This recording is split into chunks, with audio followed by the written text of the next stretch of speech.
पर्यावरण दिवस पर सीएम धामी ने किया वृक्षारोपण। वन मंत्री सुबोध उनियाल भी रहे मौजूद। पर्यावरण संरक्षण का दिया सीएम ने संदेश। देहरादून में उत्तराखंड राज्य आंदोलनकारी मंच के पूर्व घोषित कार्यक्रम के तहत दिया गया धरना। क्षैतिज आरक्षण व राज्य आंदोलनकारियों के चिन्हीकरण की मांग। विश्व प्रसिद्ध दक्षेश्वर महादेव और नीलकंठ मंदिर में महिलाओं के छोटे वस्त्र पहनकर आने पर लगाई गई पाबंदी। श्री पंचायती महानिर्वाणी अखाड़े द्वारा लिया गया अहम फैसला। जोशीमठ के हेमकुंड यात्रा मार्ग पर हिमस्खलन की चपेट में आकर दबे 6 यात्री। रेस्क्यू कर 5 यात्रियों को बचाया। एक महिला यात्री की हुई मौत। राज्य में पार्किंग की समस्या के समाधान के लिए 12 शहरों में पहाड़ में बनाई जानी है टनल पार्किंग। पौड़ी में 2, टिहरी में 6, उत्तरकाशी में 2 और नैनीताल में 2 पार्किंग शामिल। और कुख्यात गैंगस्टर लॉरेंस बिश्नोई के नाम पर मांगी गई रंगदारी। पुलिस ने अभियुक्त को किया गिरफ्तार। हरिद्वार के हार्डवेयर व्यापारी को की थी कॉल। आप देख रहे हैं के न्यूज, खबरों का सारथी। नमस्कार। उत्तराखंड की खबरों के साथ मैं हूं आपके साथ मनोज मानस। रुक करेंगे खबरों का। खबर देहरादून से है। देहरादून में प्राविधिक शिक्षा विभाग द्वारा पॉलिटेक्निक के विद्यार्थियों के लिए रोजगार मेले का आयोजन किया गया। इस अवसर पर मुख्यमंत्री पुष्कर सिंह धामी ने कार्यक्रम में 272 अभ्यर्थियों को नियुक्ति पत्र प्रदान किया है। विभिन्न कंपनियों में इन विद्यार्थियों के चयन के बाद आज नियुक्ति पत्र प्रदान किए गए हैं। मुख्यमंत्री ने नियुक्ति पत्र प्राप्त करने वाले सभी छात्र छात्राओं को बधाई दी एवं उनके उज्जवल भविष्य की कामना की है। मुख्यमंत्री ने कहा कि प्रधानमंत्री नरेंद्र मोदी के नेतृत्व में 9 वर्षों में देश में युवाओं के लिए रोजगार और स्वरोजगार के क्षेत्र में जो अभियान चल रहा है उसमें रोजगार मेले की एक कड़ी और जुड़ी है।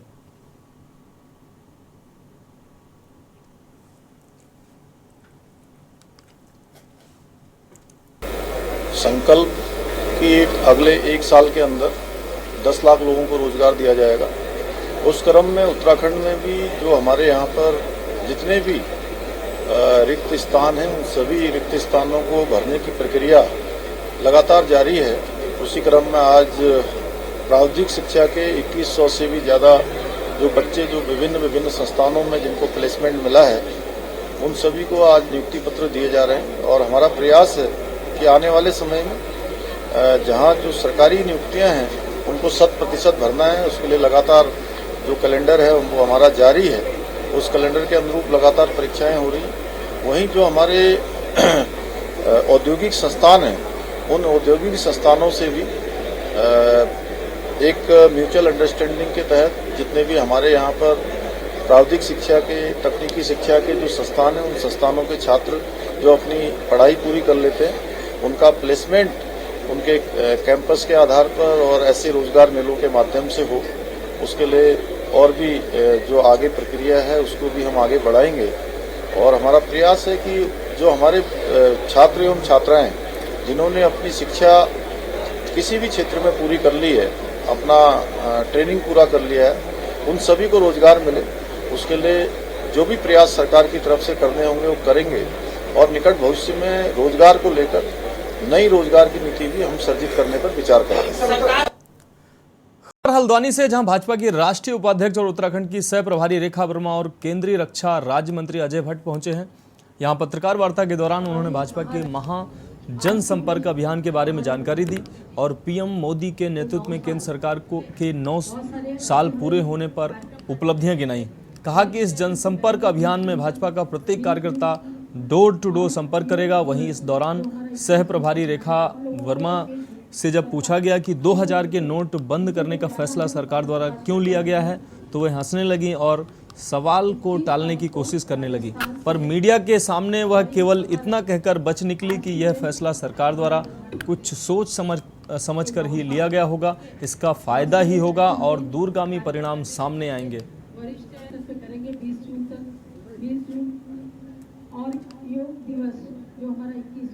जबरदस्त समर्थन महासंपर्क अभियान में हमको मिल रहा है।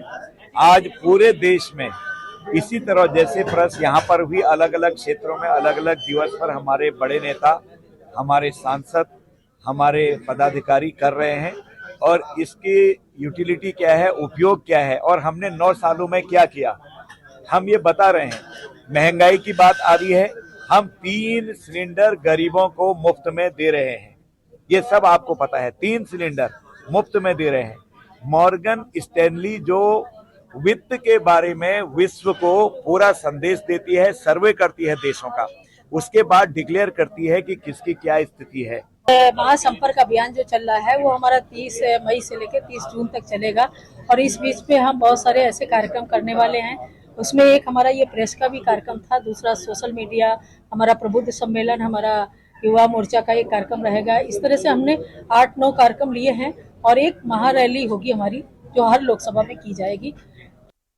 बात अगली खबर की। अल्मोड़ा में भाजपा महाजनसंपर्क अभियान के प्रदेश प्रभारी अश्विनी त्यागी ने यहां पत्रकार वार्ता करते हुए केंद्र की मोदी सरकार की 9 साल की उपलब्धियों को गिनाया। उन्होंने कहा कि मोदी सरकार में प्रत्येक गांव को सड़क से जोड़ा जा रहा है। अल्मोड़ा जनपद में ही 218 नए मोटर मार्ग जिनकी लंबाई 1836 किलोमीटर है बनाने का काम किया जा रहा है, जिसमें कई सड़कों का काम पूरा भी हो गया है। 10,000 से अधिक घरों में सौभाग्य योजना के तहत बिजली कनेक्शन दिए गए हैं, जबकि जल जीवन मिशन के तहत हर घर जल हर घर नल पहुंचाने का काम भी किया जा रहा है। कहा आवागमन की सुविधा के लिए अल्मोड़ा लक्ष्मेश्वर से ताकुला, बागेश्वर, कांडा, कामेड़ी देवी, उडियारी बैंड को 2 लेन मोटर मार्ग की स्वीकृति भी मिल गई है, जिसमें 1300 करोड़ रुपए से ज्यादा का काम होगा। इस लक्ष्य को लेकर के वो सरकार चली थी। निश्चित रूप से हम ये गर्व के साथ में कह सकते हैं इन 9 सालों में जो जन कल्याण, इस लक्ष्य को लेकर के वो सरकार चली थी। निश्चित रूप से हम ये गर्व के साथ में कह सकते हैं इन 9 सालों में जो जन कल्याण के काम माननीय मोदी जी सरकार ने किए हैं, वो देश का मतदाता, इस देश का नौजवान, गरीब, किसान महसूस करता है कि जन कल्याणकारी योजनाओं से आम जीवन में उत्तरोत्तर प्रगति करने का काम सरकार ने किया है।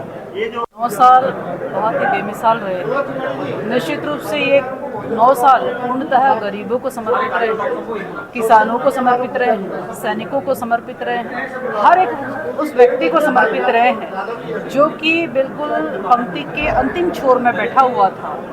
उस तक जो है विकास का प्रकाश वहाँ तक पहुँचा है मोदी जी के नेतृत्व में। वास्तव में जिस प्रकार से 9 वर्षों का कालखंड है, मेरे भी राजनीतिक जीवन के अंदर लगभग 30-32 साल का जिला पंचायत से यहाँ तक का रहने का अवसर मिला है। बहुत सारी सरकारों को हमने देखा है। नरेंद्र भाई मोदी जी ने जिस आइडियोलॉजी को लेकर के भारतीय जनसंघ से लेकर के हम आज तक काम कर रहे हैं, गांव से लेकर के आम गरीब अंतिम व्यक्ति तक की विकास की सोच 70 सालों में जिनके शौचालय नहीं थे उनको शौचालय देने का काम, जिनको बिजली नहीं थी उनको बिजली देने का काम, जिनको पानी देने का काम, कोई भी जो मूलभूत सुविधाएं हैं, चाहे उसकी हेल्थ केयर सुविधा, तो वो सारे चीज़ों को करने का काम करके इसीलिए गरीब की जो। अगली खबर हरिद्वार से है, जहां मोदी सरकार के 9 साल पूरे होने पर बीजेपी द्वारा देश भर में लोकसभा क्षेत्र में विशेष संपर्क अभियान चलाया जा रहा है। बीजेपी द्वारा चलाए जा रहे जनसंपर्क अभियान के तहत उत्तराखंड की 5 लोकसभा सीटों का प्रभारी गुजरात के पूर्व उप मुख्यमंत्री नितिन पटेल को बनाया गया है। नितिन पटेल ने धर्मनगरी हरिद्वार पहुंचे, जहां उन्होंने उत्तराखंड की सभी लोकसभा सीटों पर विशेष जनसंपर्क अभियान के बारे में जानकारी ली। तो वहीं विपक्ष पर करारा वार भी किया, साथ ही कहा कि देश की जनता की भलाई के लिए जितने भी कड़े कानून बनाने होंगे उसे मोदी सरकार बनाने से कभी पीछे नहीं हटेगी। साधु संतों द्वारा धार्मिक स्थानों पर महिलाओं के छोटे वस्त्र पहनने पर पाबंदी लगाने की मांग की गई है। नितिन पटेल ने संतों की मांगों का समर्थन किया है।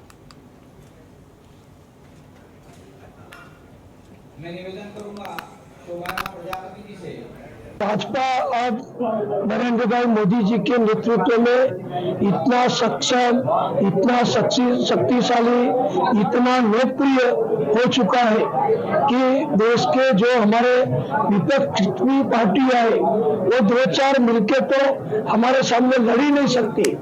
उनकी कोई हिसाब पार्टी का प्रजा में विश्वास नहीं है। तब जाके वो सोचते हैं कि हम सब इकट्ठा होंगे तो ही थोड़ा तो थोड़ा हम भाजपा का सामना कर सकेंगे। सभी पार्टियां, फिर वो वामपंथी हो, समाजवादी हो, कांग्रेस हो या आम आदमी पार्टी हो या कोई भी पार्टी हो, सबको मिलना पड़ता है। बात करेंगे अगली खबर की। रुद्रपुर में किच्छा विधायक तिलक राज बेहड़ ने अतिक्रमण हटाए जाने के विरोध में कलेक्टर सभागार के बाहर धरना प्रदर्शन किया।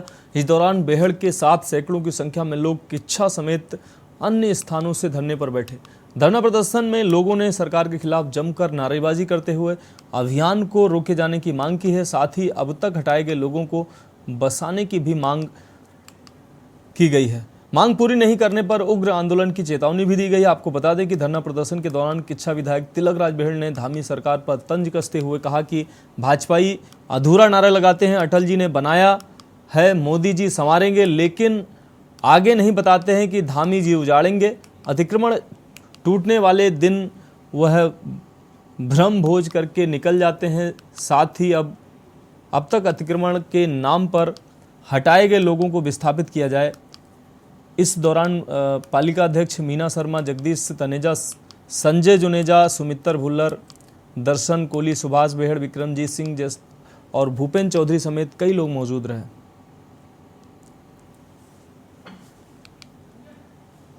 प्रदर्शन का मेन कारण है कि भाजपा जो मदहोश में जी रही है उसकी कानों की थोड़ी आवाज़ पहुंचाने के लिए आज संकेती के आज ये नमूना मात्र है धरना प्रदर्शन, और ये किसी पार्टी का नहीं है।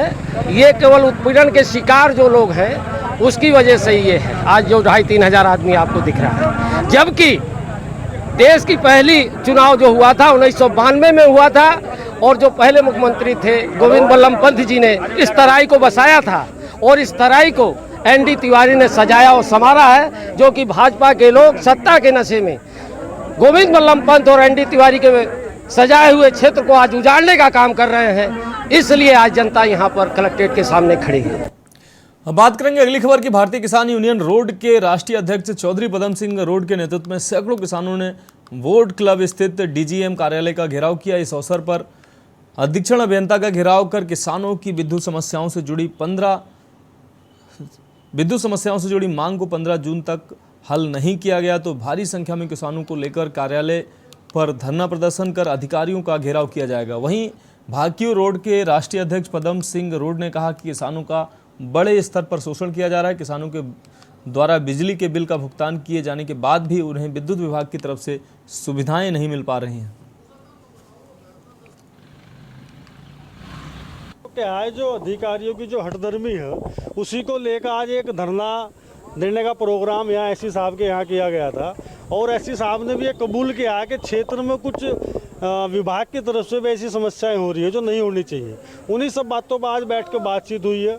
जो हमारे गरीब मजदूर किसानों के जो मुद्दे थे आज उन पर बात हुई है, बहुत विस्तार पूर्वक चर्चा हुई है। तो 15 तारीख तक का इन्होंने हमें टाइम दिया है कि 15 तारीख तक सारी समस्याओं का समाधान करवा दिया जाएगा, और नहीं तो 16 तारीख को यहाँ पर धरना शुरू हो जाएगा हमारा, और वो अनिश्चितकालीन धरना होगा। इसके यहाँ से जो पहुँचे आज किसान यहाँ, तो मैं देखा क्षेत्र में बिजली की बहुत बड़ी समस्या हो रही है।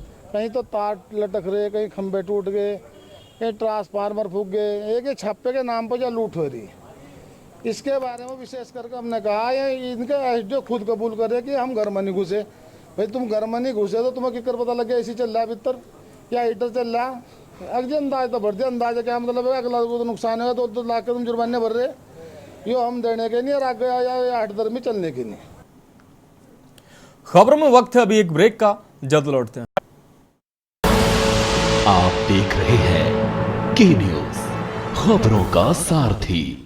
ब्रेक के बाद आपका स्वागत है। बात करेंगे अगली अहम खबर की। अभी हाल ही में महानिर्वाणी अखाड़े के अंतर्गत आने वाले 3 मंदिरों में छोटे कपड़े पहनकर आने पर रोक लगाने का फैसला मंदिर के मुख्य महंत रविंद्र पुरी द्वारा लिया गया है, और उन्होंने लोगों से अपील की है कि लोग छोटे कपड़े पहनकर मंदिरों में ना आएं।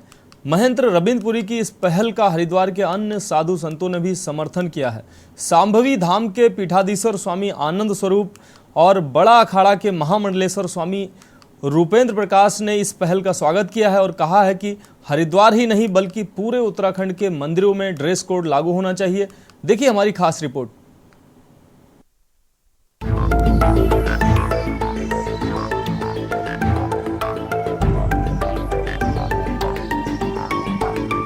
स्वामी आनंद स्वरूप ने कहा कि सभी मंदिरों में ड्रेस कोड लागू होना चाहिए। मंदिरों में पिकनिक मनाने नहीं जाया जाता है। दक्षिण भारत के सभी मंदिरों में लोग शालीनता के साथ जाते हैं और पूजा अर्चना करते हैं। स्वामी आनंद स्वरूप ने चिंता जाहिर करते हुए कहा कि हर की पौड़ी पर आए दिन ऐसे मामले सामने आते हैं कि लोग धार्मिक मर्यादाओं को लांघकर उल्टी सीधी हरकतें करते हैं जो सनातन धर्म के विरुद्ध है। इसलिए वो चाहते हैं कि हर की पौड़ी सभ्यता के लिए ये बहुत जरूरी है। इसलिए वो चाहते हैं कि हर की पौड़ी समेत सभी मंदिरों में ड्रेस कोड लागू होना चाहिए। सनातन धर्म की संस्कृति और सभ्यता के लिए ये बहुत ही जरूरी है। जो लोग इसका विरोध कर रहे हैं उन्हें भी इसके बारे में समझना चाहिए। जो लोग भी इस व्यवस्था का विरोध करेंगे उनके ऊपर कानूनी कार्रवाई होनी चाहिए। बिल्कुल, ड्रेस कोड तो हर जगह लागू होना चाहिए और कम से कम जो लोग भी यह व्यवस्था का विरोध कर रहे हैं उनको सोचना चाहिए कि आप मंदिर में पिकनिक मनाने नहीं जाते हैं, मंदिर में पूजा करने जाते हैं। दक्षिण के सभी मंदिरों में ड्रेस कोड लागू है, बिना साड़ी और बिना धोती के प्रवेश नहीं है। उत्तर के भी कम से कम जब वो जाते हैं तो सात्विकता की भावना के साथ ही जाएं। वहां जाकर के पिकनिक बनाना, रेल बनाना, इस पे प्रतिबंध लगना चाहिए। सबको अनिवार्य रूप से महिलाओं को साड़ी और पुरुषों को धोती में ही जाना चाहिए मंदिर में। हम देख रहे हैं हर की पैड़ी पे आए दिन ये वीडियो वायरल हो रहा है। लोग शराब पीते हुए वीडियो बना रहे हैं, लोग नाचते हुए वीडियो बना रहे हैं। हमारे यहाँ तीर्थों में गंगा के किनारे जो 21 कर्म वर्जित हैं उसमें ये भी है क्रीड़ा करना, नाच गाना करना। ये सब पुराणों में जो ब्रह्मवत पुराण है उसमें स्पष्ट वर्णित है कि इन सब चीजें वर्जित हैं और जो वर्जित कृत्य यदि कोई तीर्थों पे करता है तो उसके ऊपर कानूनी कार्रवाई करनी चाहिए। वैसे भी हरिद्वार प्रतिबंधित क्षेत्र है, यहाँ पे आकर के आप इस तरह के कृत्य नहीं कर सकते। श्री पंचायती अखाड़ा बड़ा उदासीन के महामंडलेश्वर स्वामी रूपेंद्र प्रकाश ने कहा कि मंदिरों में मर्यादित कपड़े पहनकर ही जाना चाहिए। जिन धर्माचार्यों ने इसकी पहल की है उनका वो आभार व्यक्त करते हैं। वो अन्य धर्माचार्य और तीर्थ पुरोहित से अपील करते हैं कि वो भी मंदिरों में साइन बोर्ड लगाएं कि लोग मर्यादित कपड़े पहनकर ही मंदिर में आएं। देश के अन्य लोगों को भी ड्रेस कोड का समर्थन करना चाहिए, लेकिन कुछ कम्युनिस्ट लोग इसका विरोध करेंगे और नियम कानून का हवाला भी देंगे। लेकिन सनातन धर्म की संस्कृति सभ्यता को बचाने के लिए धर्माचार्य को ही पहल करनी होगी और मंदिरों में अमर्यादित कपड़े पहनकर आने वाले लोगों को रोकना होगा ताकि देश की संस्कृति सभ्यता बची रहे। 3 मंदिर नहीं, पूरे देश में सभी मंदिरों में अर्धनग्न जिस प्रकार से रहकर लड़कियां या अन्य लड़के भी आते हैं, मैं पूरे देश के धर्माचार्य और सभी तीर्थ पुरोहितों से आह्वान करता हूं कि मंदिरों में बोर्ड लगाया जाए और वहां पर मर्यादित कपड़ों में ही प्रवेश रखा जाए। ये बहुत आवश्यक हो गया है। आज सनातन धर्म जिस दिशा में जा रहा है उस दिशा को सही करने का काम हमारे देश के धर्माचार्यों का है। इसीलिए धर्माचार्यों ने ये आवाज़ उठाई है। मैं सभी धर्माचार्यों का स्वागत करता हूं और सभी देशवासियों से भी आह्वान करता हूं कि इसको अन्य ढंग से ना ले। कुछ कम्युनिस्ट इसको तोड़ मरोड़ कर अलग ढंग से प्रस्तुत करेंगे, स्वतंत्रता का हनन बताएंगे, लेकिन हमारी जो परंपरा है, हमारी जो सनातन संस्कृति की जो हमारी धरोहर है उसको अक्षुण्ण रखने का काम हम सब सनातन धर्मावलंबियों का है। गौरतलब है कि हरिद्वार में आए दिन ही हर की पौड़ी पर रील्स बनाने के वीडियो सामने आते रहते हैं। इसके बाद साधु संतों ने मंदिरों समेत अन्य धार्मिक स्थलों पर ड्रेस कोड लगाने की कवायद शुरू कर दी है। अब देखना होगा कि साधु संतों की इस पहल का शासन प्रशासन पर क्या असर होता है। क्या प्रशासन साधु संतों की इस अपील का समर्थन करते हुए पूरे प्रदेश में यह व्यवस्था लागू कर पाता है या नहीं? Special report Uttarakhand bureau.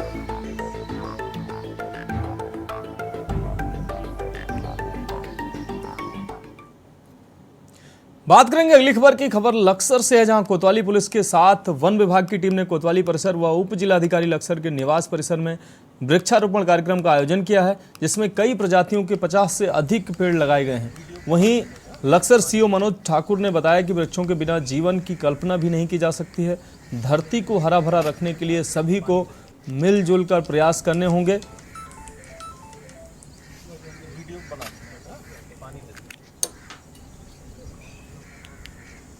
देखिए, जैसा आपको पता है कि आज विश्व पर्यावरण दिवस है, उसके उपलक्ष्य में पुलिस जैसे क्राइम के ऊपर काम करती रहती है, वैसे सामाजिक मुद्दों पे भी करती है। तो आज हमारे लक्सर कोतवाली पुलिस द्वारा और वन विभाग के सहयोग से करीब 50 से ऊपर जो है विभिन्न प्रजातियों के पेड़ पौधे यहाँ पर लगाए गए, जिसमें मेरे द्वारा, इंस्पेक्टर साहब द्वारा और अन्य थाने के फोर्स द्वारा जो है अलग अलग जगह पे पौधे चिन्हित कर लगाए गए हैं। बात अगली खबर की। नैनीताल में विश्व पर्यावरण दिवस के अवसर पर नगर पालिका व संत निरंकारी चैरिटेबल फाउंडेशन द्वारा शहर के विभिन्न स्थानों पर सफाई अभियान चलाए गए हैं और प्लास्टिक के इस्तेमाल न करने के प्रति जागरूकता भी फैलाई गई, जिसके तहत विभिन्न स्थानों पर नुक्कड़ नाटक प्रस्तुत किए गए हैं। सफाई अभियान में स्कूली बच्चों से लेकर बुजुर्गों तक ने हिस्सा लिया। इसके साथ ही नैनीताल में अलग अलग स्थानों पर सफाई अभियान चलाया गया, जिसमें वन विभाग ने शिप्रा नदी को साफ किया है, तो वहीं पर्यावरण दिवस के मौके पर स्कूल कॉलेजों में भी ऐसे आयोजन देखने को मिले। पालिका ने पर्यटकों से भी अपील की है कि वो नैनीताल शहर को स्वच्छ और साफ रखें।